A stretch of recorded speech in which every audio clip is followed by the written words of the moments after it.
We can do many different cuts with potatoes, but I'm going to come over here with Marissa. Well, I've already washed them, but what I'm going to do is I'm going to cut off these skins. 1, 2, 3. What shape is it turning into? Kind of a square, exactly.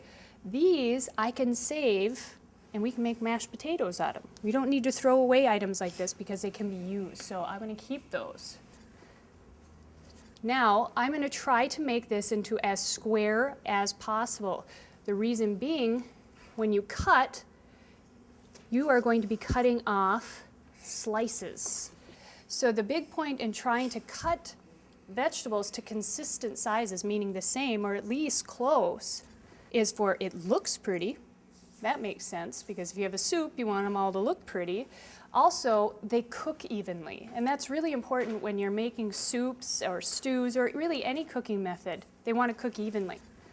So, just a very simple cut. I even left some peel on there. I'm not worried about that right now. I'm trying to look to make sure that I have 4 smooth sides, and then I'm going to do some slices. Now, when you are holding your knife, hold that for me, Asher.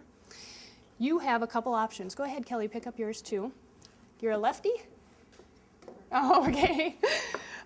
When you're holding your knife, finger, that's a bad thing. You want to clench down here. You see I'm holding all the way around. You can hold down here at the bottom. You can choke up a little bit, which means just bringing your thumb up a little bit higher. Or you can even hold it like this. Yep, and that's called fully choking up. Yeah, so if you moved your thumb up here, it would be just like the thumb right up there. That's called choking up. And you see how much further you are closer to the knife, your thumb is actually on it. And that's if you feel like the knife is too long for you and you need a little extra help trying to get through something. It's called choking up to give you a little bit more strength if you don't have it. So, exactly, you're holding it like this. Now, where do you think I want my other fingers? Probably as far away from that blade as I can, right? So you can see when I am holding this, I'm going to take my left hand and I'm going to curve my fingers. You see that? How they're fully curved, so the knife is actually only coming in contact with my knuckles. That way, no fingertips gone. I still have all my fingers.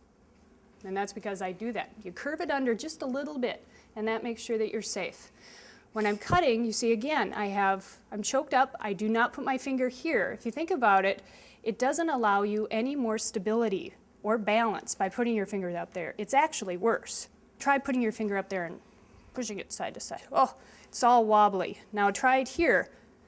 It's not going to wobble because you're holding it. So that's the way to cut. When I'm cutting straight down, I'm just cutting strips. So go straight down, and I just cut off 1 strip of potato. From here, I can do a Julienne, or kind of like, what would you say, shoestring potato almost. Nice and small. See how little those are? And they're kind of pretty with the skin right on the end. They look like real potatoes. Or I can do bigger ones.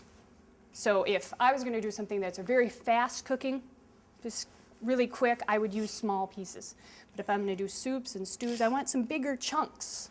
So I'm going to cut a little bit larger on this one to show you guys this. See how big and thick that guy is?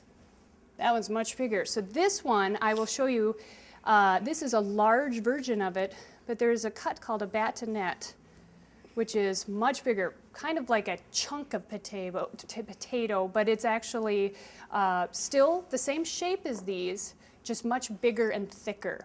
These are quite large, but at least they're consistent, which means they're all going to cook the same size. Now, if I want to dice them, I just turn it sideways. And you see how I evened them all up, so they're even on this side. Curve my fingers under. I'm going to grab this, and I'm going to cut down. And all of a sudden, I have little dice. Isn't that easy? So I can leave them long, or I can dice them. So I have 2 different versions there, and I could even dice these if I wanted to. Line them up again, fingers curved under, cut, cut, and you don't need to go fast. There's no reason to go fast. See how small those are?